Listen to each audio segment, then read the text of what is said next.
नमस्कार साथियों, हमने अपनी जो पिछली क्लासें हैं उनमें अभिप्रेरणा के सिद्धांत कंप्लीट कर लिए हैं। आज हम एक नया टॉपिक स्टार्ट कर रहे हैं और साथियों इस नए टॉपिक का नाम है चिंतन। हमें ये समझना है कि चिंतन किसे कहते हैं। साथियों इसको एक बड़े ही सिंपल तरीके से मैं आपको समझाता हूं। वो सिंपल तरीका क्या है? ये हमारी सृष्टि है। ये क्या है? ये हमारी सृष्टि है। ये जो सृष्टि है, इस सृष्टि में जितने भी कार्य होते हैं, इस सृष्टि में जितने भी काम होते हैं, जितने भी कार्य होते हैं, ये काम या कार्य जो है वो एक समस्या के रूप में होते हैं। ये काम या कार्य किस रूप में होते हैं? ये एक समस्या के रूप में होते हैं। ये सृष्टि जो है इसमें जितने भी कार्य होते हैं, ये कार्य, ये काम अपने आप में एक समस्या के रूप में होते हैं। और जब समस्या होती है तो उस समय प्राणी को किस चीज की आवश्यकता होती है?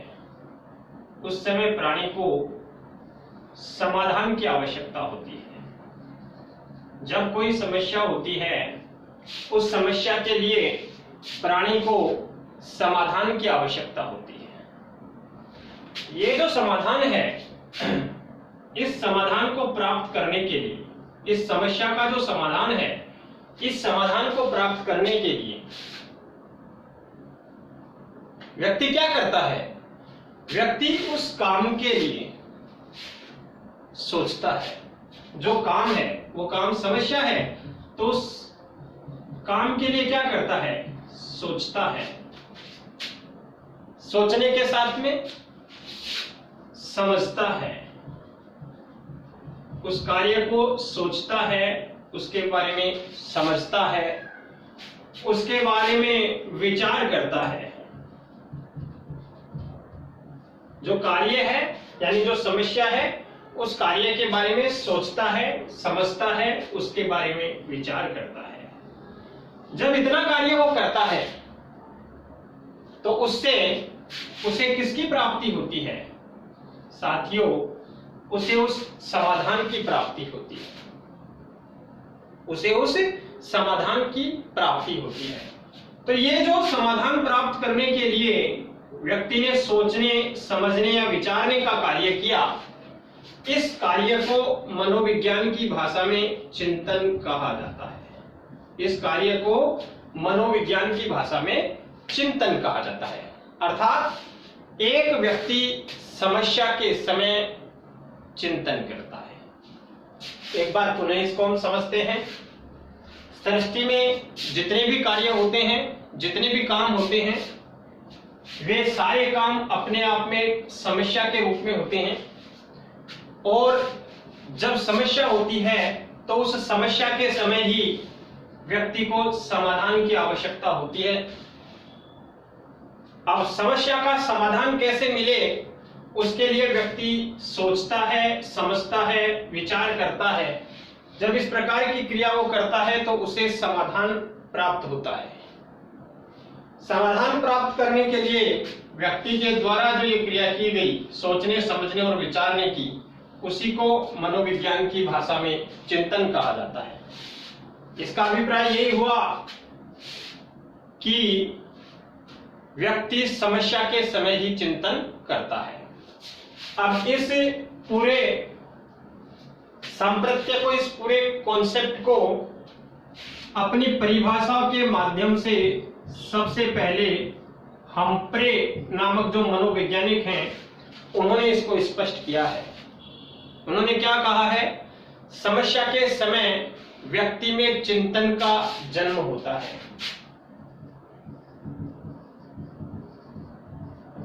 समस्या के समय व्यक्ति में चिंतन का जन्म होता है। चिंतन का जन्म कब होता है? जब समस्या होती है। और क्यों होता है? क्योंकि समस्या के समय उसे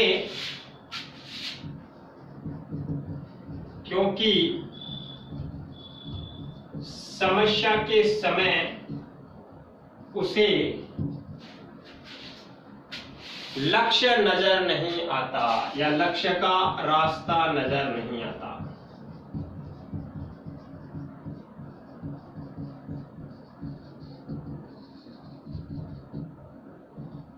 समस्या के समय व्यक्ति में चिंतन का जन्म होता है, क्योंकि समस्या के समय उसे लक्ष्य का रास्ता नजर नहीं आता। इसको हम एक दूसरे तरीके से भी समझ सकते हैं साथियों। हमें खाना बनाना नहीं आता है। अब हमारे घर में जो खाना बनाती है हमारी माँ बनाती है, बहनें बनाती हैं। एक दिन घर में कोई नहीं होता है, हमें बहुत तेज भूख लग रही होती है। अब हमारे सामने एक समस्या हो गई उस भूख का लगना। अब उसका समाधान कैसे हो, वो भूख शांत कैसे करें? तब हम सोचते हैं, समझते हैं, विचार करते हैं क्या करना है क्या नहीं करना है। और जब हम इतना कार्य करते हैं तो हमें समाधान मिल जाता है, यानी हम अपने भूख को शांत करने का प्रयास कर लेते हैं। इसी को चिंतन कहते हैं। इसी प्रकार से एक परिभाषा दी है रोस ने। और रोस ने क्या कहा है कि चिंतन एक मानसिक गत्यात्मक क्रिया है। चिंतन एक मानसिक गत्यात्मक क्रिया है। चिंतन एक मानसिक गत्यात्मक क्रिया है। जीवन में किसी भी कार्य को करने के लिए हम जिस मानसिक क्रिया से गुजरते हैं उसी को चिंतन के रूप में समझा जाता है। और संपूर्ण जीवन ये क्रिया जो है ये गत्यात्मक है। मानसिक चिंतन हमारे जीवन में हमेशा होता रहता है। ऐसा कोई हमारे जीवन का कालखंड नहीं आता है जिसमें हमें चिंतन करने की आवश्यकता नहीं होती। तो साथियों, ये चिंतन का कॉन्सेप्ट। अब हम बात करते हैं कि चिंतन के प्रकार कितने होते हैं, चिंतन कितने प्रकार का होता है। बहुत सिंपल तरीके से हम लोग इसको समझते हैं। चिंतन दो प्रकार का होता है। चिंतन के प्रकार कितने होते हैं साथियों? चिंतन दो प्रकार का होता है। सबसे पहला जो प्रकार है उसको कहते हैं स्वली चिंतन। सबसे पहले प्रकार को हम क्या कहते हैं? स्वली चिंतन। और जो दूसरा प्रकार है, दूसरे प्रकार को हम कहते हैं यथार्थ चिंतन। तो दो प्रकार हो गए चिंतन के। एक हो गया स्वली चिंतन और दूसरा हो गया यथार्थ चिंतन। अब समस्या यह है कि स्वली चिंतन क्या होता है और यथार्थ चिंतन क्या होता है। साथियों, ये जो स्वली चिंतन है, ये स्वली चिंतन कोरी कल्पना होती है। स्वली चिंतन क्या होता है? कोरी कल्पना। और ना केवल कोरी कल्पना, ये झूठ होता है, ये असत्य होता है, झूठ होता है, असत्य होता है, और सबसे बड़ी बात ये यथार्थ से परे होता है। इसमें वास्तविकता नहीं होती है। स्वली चिंतन जो है कोरी कल्पना होती है, झूठ पर आधारित होता है, असत्य होता है, यथार्थ से परे होता है। व्यक्ति उस दिशा में कार्य नहीं कर पाता। क्यों नहीं कर पाता? क्योंकि जो चिंतन इन सब के ऊपर आधारित होगा, जो कल्पना होगी, झूठ होगा, असत्य होगा, यथार्थ नहीं होगा, व्यक्ति को उस चिंतन से सकारात्मक परिणाम प्राप्त नहीं हो सकते। और जब सकारात्मक परिणाम जिस चिंतन से प्राप्ति ही नहीं होते हैं तो व्यक्ति उस दिशा में कार्य कैसे करेगा? हमने कल्पना कर ली कि हमें 2 करोड़ का भरा हुआ बैग मिलेगा। यह हमारी कल्पना है। हमने चिंतन कर लिया, सोच लिया कि हमें 2 करोड़ का बैग मिलेगा, लेकिन क्या हम इस कल्पना के रास्ते में आगे बढ़ेंगे? हम नहीं बढ़ेंगे, क्योंकि वो कल्पना है और कभी यथार्थ नहीं होती है, सत्य नहीं होती है। इससे जो परिणाम मिलेगा वो कभी सकारात्मक नहीं हो सकता। साथियों, दूसरे इस चिंतन की बात करें तो इसको कहते हैं यथार्थ चिंतन। ये सत्य और वास्तविक होता है। ये कैसा होता है? ये सत्य होता है, सत्य के साथ में वास्तविक होता है। और जो चिंतन सत्य और वास्तविक होता है उससे हमेशा सकारात्मक परिणाम प्राप्त होते हैं। यथार्थ चिंतन से जो परिणाम प्राप्त होते हैं वो परिणाम कैसे होते हैं? वो परिणाम सकारात्मक होते हैं। और साथियों, ये जो यथार्थ चिंतन है, ये यथार्थ चिंतन भी 3 प्रकार का होता है। यथार्थ चिंतन कितने प्रकार का होता है? यथार्थ चिंतन 3 प्रकार का होता है। और ये 3 परिणाम कौन कौन से होते हैं? पहला, मूर्त चिंतन। पहला इसका रूप क्या है? पहला रूप है मूर्त चिंतन। पहला रूप है मूर्त चिंतन। इसको साथियों अभिसारी चिंतन भी कहते हैं। मूर्त चिंतन को अभिसारी चिंतन भी कहते हैं। और न केवल अभिसारी चिंतन कहते हैं, इसको निगमनात्मक चिंतन भी कहते हैं।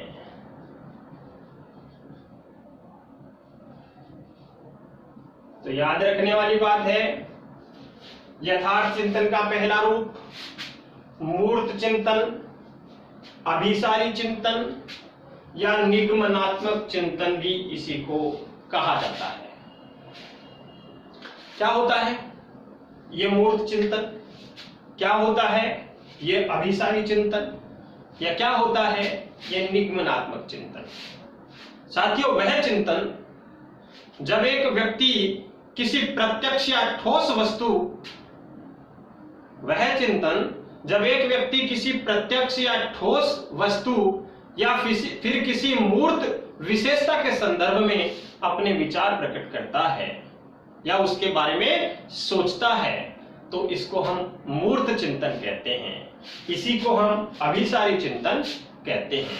इस प्रकार का जो चिंतन है उसको संकुचित या कूप मंडूक चिंतन भी कहते हैं। इसमें छोटा सोच होता है, छोटी धारणा होती है। जो देखा है उसी को मानते हैं, जो नहीं देखा उसको नहीं मानते हैं। इसको कूप मंडूक की संज्ञा क्यों देते हैं? कुएं का मेंढक होता है, उसने कभी समुद्र नहीं देखा तो वह उस कुएं को ही समुद्र समझता है। तो ये जो चिंतन है इसमें ये मूर्त चिंतन है, यानी कोई प्रत्यक्ष या ठोस या किसी मूर्त वस्तु को अगर किसी ने देखा है तो उसकी विशेषता बता देगा केवल, उससे आगे वो नहीं जानता है, इसलिए मूर्त चिंतन होता है। इसको संकुचित भी कहते हैं, कूप मंडूक चिंतन भी कहते हैं। अब हम इसी प्रकार से बात करते हैं इसका जो दूसरा प्रकार है, और वो दूसरा प्रकार है अमूर्त अपसारी या आगमनात्मक चिंतन। अमूर्त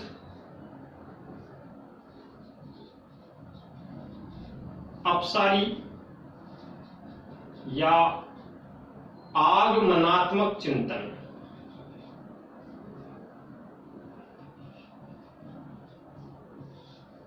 अमूर्त अपसारी या आगमनात्मक चिंतन, यह क्या होता है? साथियों, वह चिंतन जिसके द्वारा व्यक्ति अमूर्त परिस्थितियों को भी समझ सकता है, यानी जिनको देखा नहीं है प्रत्यक्ष रूप से उनको भी समझ सकता है और उसके बारे में अपने विचार व्यक्त करने की वो क्षमता रखता है। जैसे किसी एक शब्द की व्याख्या करना और उस शब्द या विषय वस्तु को स्पष्ट करने के लिए विशेष प्रकार के उदाहरण बनाने की क्षमता रखना। जिसका यह चिंतन होगा, यह चिंतन तो वो है जिसमें केवल जितना देखा है वो ही बता सकता है, उससे आगे नहीं बता सकता। यह चिंतन ऐसा है जिसमें नहीं देखा उसकी भी व्याख्या कर सकता है, और इसका सबसे बड़ा एग्जाम्पल होता है कि एक शब्द है, उसकी व्याख्या करना है तो अपने शब्दों में उसकी व्याख्या करना, उसको स्पष्ट करने के लिए विशेष प्रकार के उदाहरण बनाने की क्षमता रखना, ये व्यक्ति के अमूर्त चिंतन में शामिल होते हैं। और ऐसे चिंतन को हम व्यापक या मौलिक चिंतन भी कहते हैं। इसको हम व्यापक या मौलिक चिंतन भी कहते हैं। साथियों, तीसरा इसका जो प्रकार है, तीसरा और अंतिम प्रकार, इसको आलोचनात्मक चिंतन कहते हैं। इसको आलोचनात्मक चिंतन कहते हैं। आलोचनात्मक चिंतन क्या होता है? क्या सही है, क्या गलत है, क्या करना है, क्या नहीं करना है, क्यों करना चाहिए और क्यों नहीं करना चाहिए, ये विचार समझते हुए जब व्यक्ति विश्लेषणात्मक रूप से अपने विचार अभिव्यक्त करता है, हर प्रकार के नजरिए से अपने विचार अभिव्यक्त करता है, तो वह आलोचनात्मक चिंतन होता है और चिंतन का यह सबसे सर्वश्रेष्ठ रूप होता है। तो साथियों, इस प्रकार से अपना ये टॉपिक कंप्लीट होता है। चिंतन का टॉपिक भी अपना कंप्लीट होता है। अपना जो नेक्स्ट टॉपिक है वो व्यक्तित्व है, पर्सनैलिटी है, उसके बारे में हम परिचर्चा करेंगे। एक बार पुनः शॉर्ट रूप में इसको समझ लेते हैं। सृष्टि के जितने भी काम होते हैं, ये कार्य अपने आप में समस्या होते हैं। इस समस्या का समाधान व्यक्ति को करना पड़ता है। समस्या का समाधान करने के लिए सोचना, समझना और विचारना पड़ता है। तो सोचने, समझने और विचारने की जो प्रक्रिया होती है साथियों, उसी को चिंतन कहा जाता है। इसकी परिभाषा हम्फ्रे ने दी है।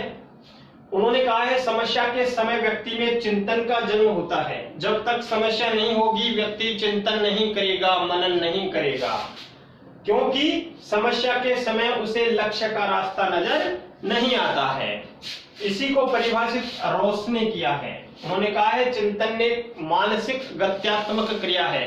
जीवन भर हमारे सामने कोई ना कोई समस्या आती रहती है और हमें उस समस्या का समाधान ढूंढना ही पड़ता है। फिर बात करते हैं चिंतन के प्रकारों की।